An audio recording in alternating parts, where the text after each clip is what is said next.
Hello, Princess on the Pillow here. I am here to do a review slash recap with my opinion on 90 Day Fiance Season 10, Episode 12. It's titled In Sickness and in Health. Stupid title. Let's get started. First couple is Sophie and Rob. They are in the car driving and they are fussing about the girl offering them a threesome. Sophie backs down and Rob wins this round. Next, they are in the apartment cooking and fussing again.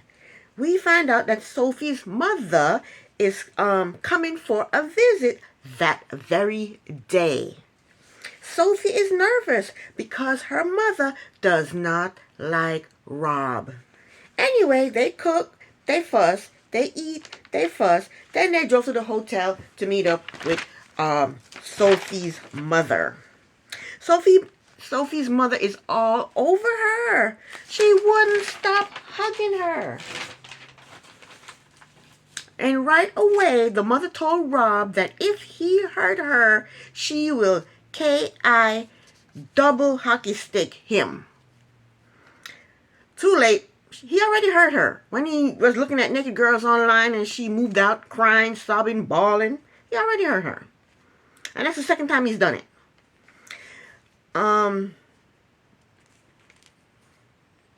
Plus, they can't go an hour without fussing with each other.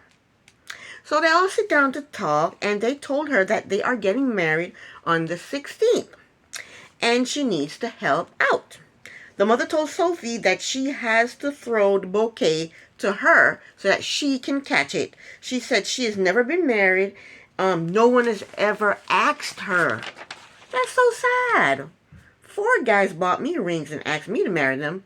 This was when I was younger and cute. Okay? I didn't marry 2 losers, though. I sure did. Anyway, Rob told her it will be between her and his mother trying to catch the bouquet. Sophie's mother told Rob that she will knock his mother to the floor. She better stay out of her way. Rob called Sophie's mother aggressive. She did not like that. Not one bit. Next scene. I think it's the next day. Sophie's mother comes to Rob's place and they show her around and she's looking around speechless. She is speechless. She asks if it's safe here. Rob said yes. Sophie said they heard gunshots 2 nights ago. Sophie's mother said to Rob, "You knew she was coming. Why didn't you get a bigger, better place?" He basically told her that he couldn't afford a bigger, better place. She basically told him that he isn't a real man. Sophie totally agrees with her mother and she goes in on Rob. She told him that if he had a job, he could get a better place. She said she kept asking him time and time again, "Did you get a job? Are you going to get a job? Did you get a job?" And he just didn't get a job. He just don't want a job. So Rob told them that he is at the bottom and nobody helps him. And they have never been at the bottom, so they don't know what it's like being at the bottom. And then Sophie said, "Get the violin out." And I agree with her. This is a young, healthy man who's just sitting around doing nothing, yelling about nobody's helping him. That's amazing to me. Next up, Gino and Jasmine. They are still in Miami. They go to a salsa class, and they are having fun. Next day, they go to the pier and took pictures to send to Jasmine's son. Jasmine is making it known to Gino that once again that she wants her sons to come to the States. Gino told Jasmine that he wants a child of his own. And he wants one soon. Jasmine told Gino that she is not ready. Jasmine is not going to have a child for Gino. If she does, I will grow wings and fly away. I don't even think Jasmine is able to have kids.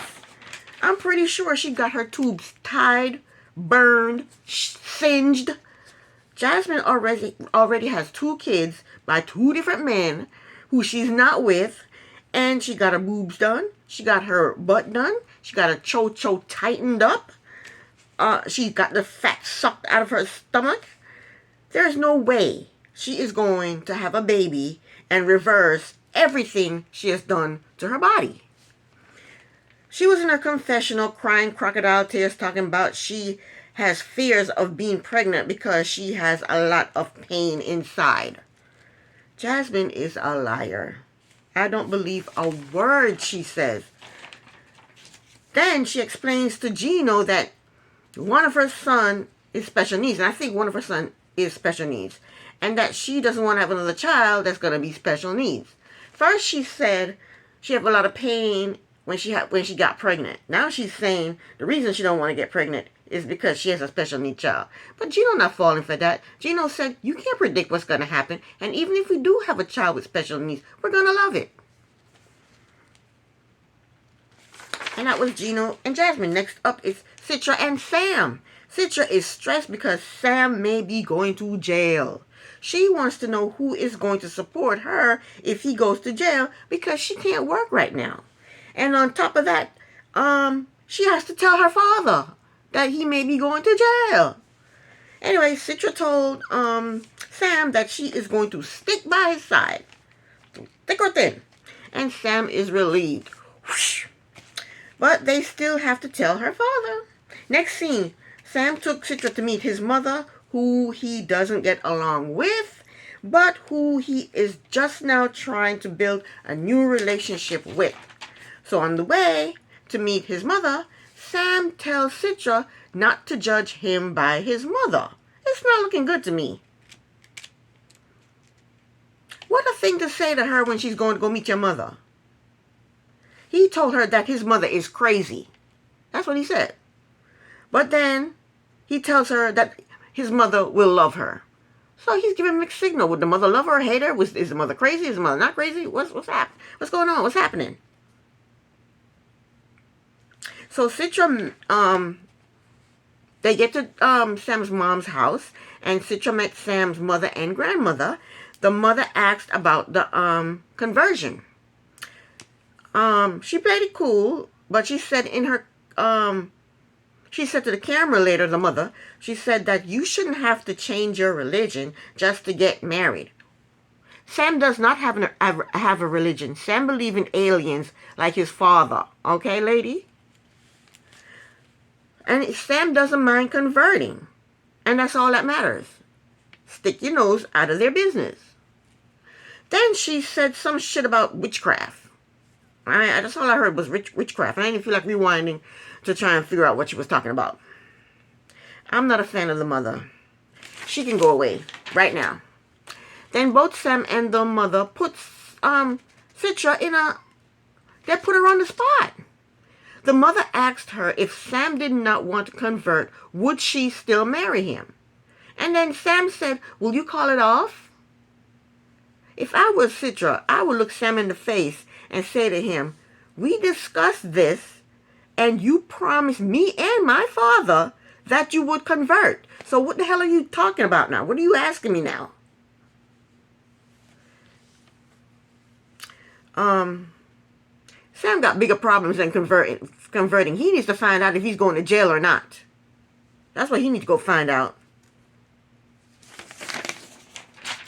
Okay, that's the end of Sam and Citra. Next is Nikki and Justin.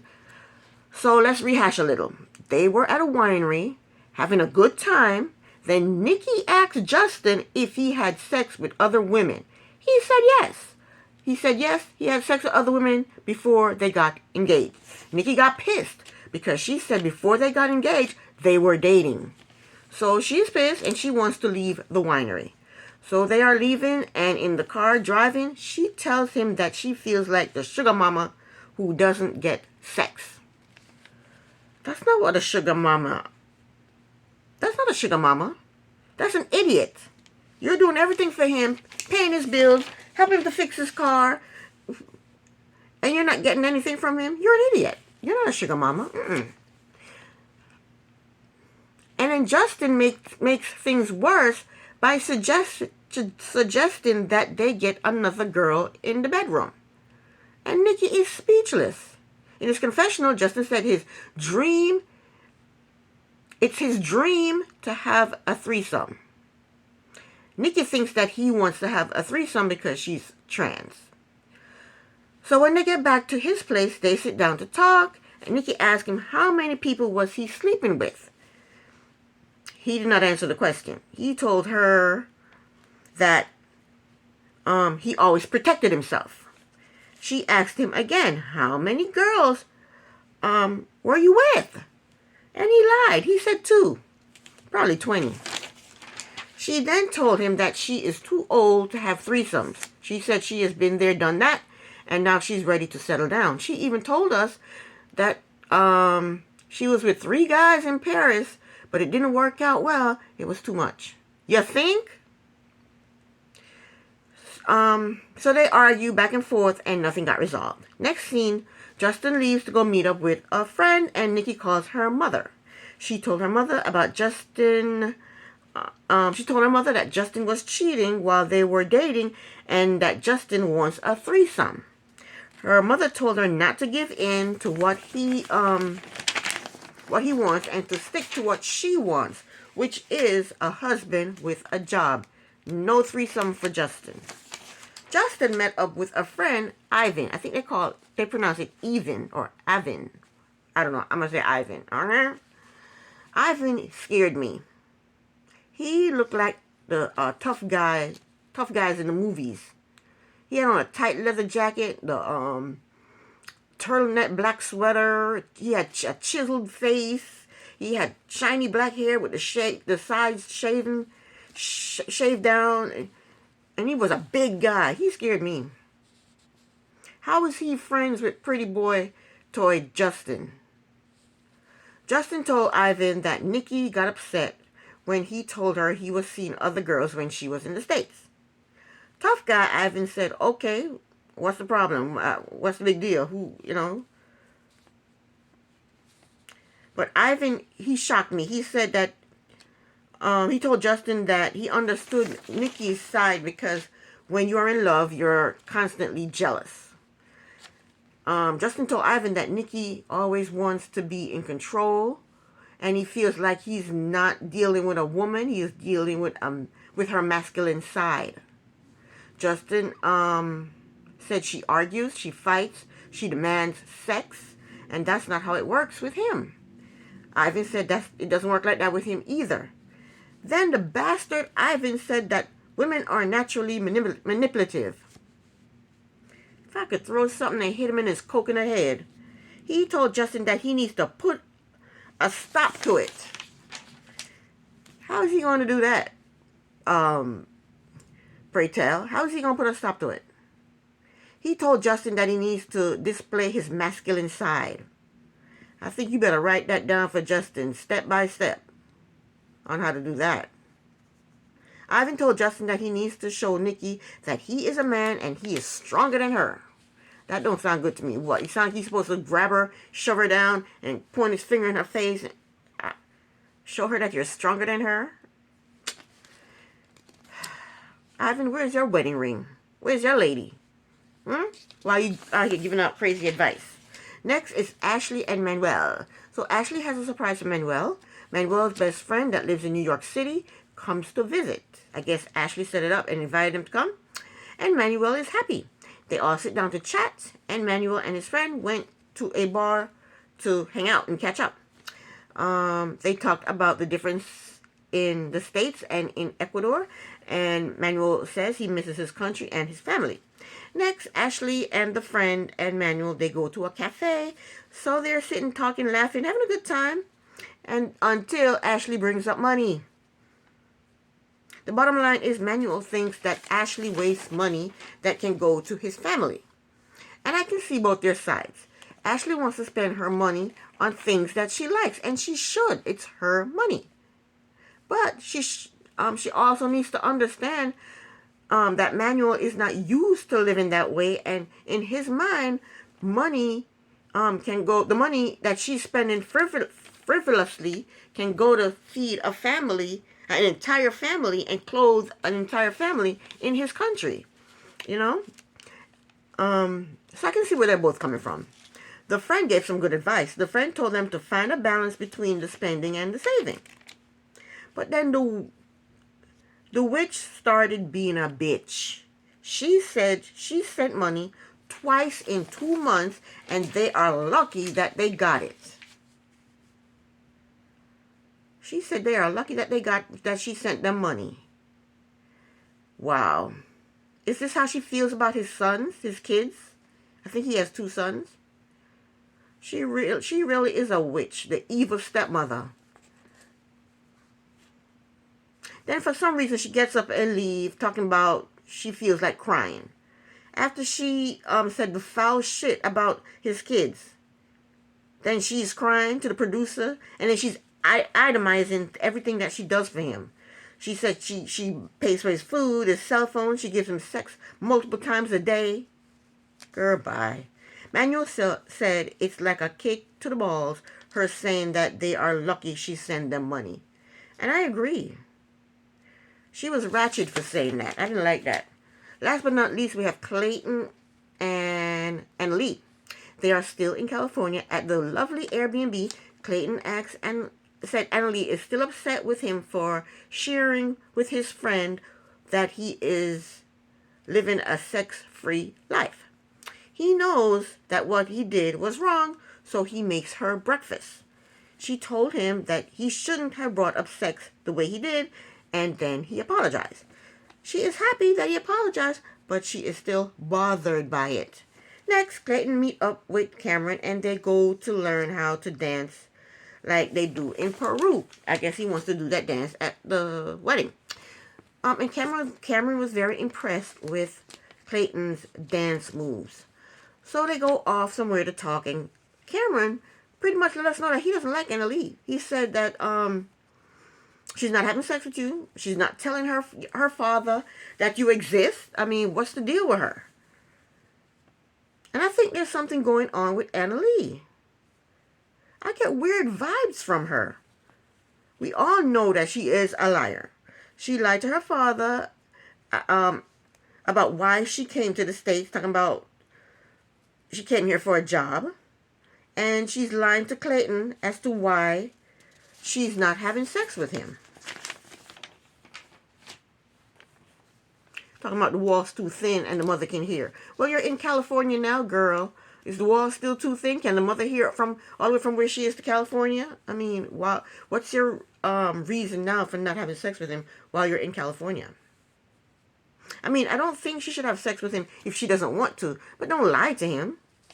Next, Cameron and Clayton, they come to the Airbnb and they said their goodbyes, and Cameron says his goodbyes to Annalie. Then Clayton makes dinner and talks to Annalie about her father. And it was clear by the look on her face that she did not want to talk about her father. She told him that they already talked about it. They don't need to talk about it again. You won't believe what happened next because I don't believe it. Clayton called Annalie a liar, straight to her face. He told her, in 2.5 years, nothing you've said makes sense. That's calling her a liar. That's calling her a liar. He said the words coming out of your mouth don't make no sense. He's calling her a liar. Well, we know she is a liar, but you don't call up somebody a liar to their face. Is that proper etiquette? So we now find out that Clayton is an asshole. Not only did he call her a liar to her face, he starts to mock her. He starts repeating the reasons she gave him as to why she's not telling her father about him. Annalie said to him, "Do you really want to ruin my dinner?" Clayton said, "We are about to get married and your father still doesn't know." Clayton said, "Another year and he still won't know. Hell, 5 babies from now and he still won't know." What the hell I'm talking about? They're not going to be having no babies. They're not having sex. But Clayton took it to a whole nother level. Clayton said, maybe he will die without knowing. Clayton. Annalie asked him, Andy said, are you wishing for my father's death? Clayton said, there is no reason to not tell him. Annalise said, I already told you that I will do it. Clayton said, it has been 2.5 years already. Annalise said, you ruined my dinner. I am not hungry anymore. Way to change the subject, Annalise. In her confessional, Annalise said her father is overprotective. Wait a minute. He's overprotective, but he allows you to go to the States all by yourself for a job.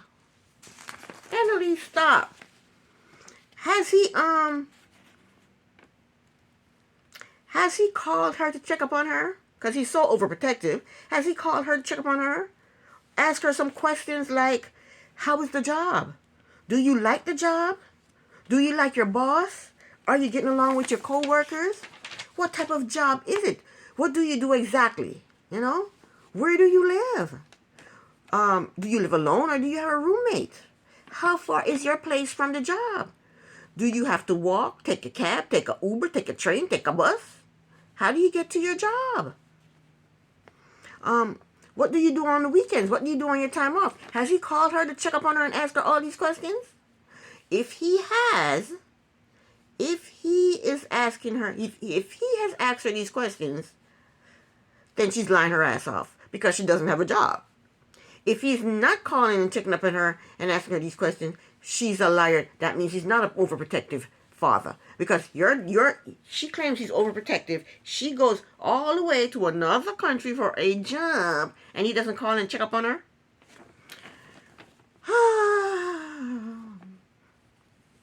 Either way, the bitch is a liar. She's a liar. Anyway, she's pissed off at Clayton, so she gets up and leaves. She goes in the room, closes the door, and then we hear her crying. Clayton thinks she's in danger. He thinks she's scared, and that's why she's crying. I think she's crying because she's running out of lies. She's running out of lies. Well, that was it. This is the end. This is the end of my review. Thank you so very much for watching. Princess on a Pillow here. Bye.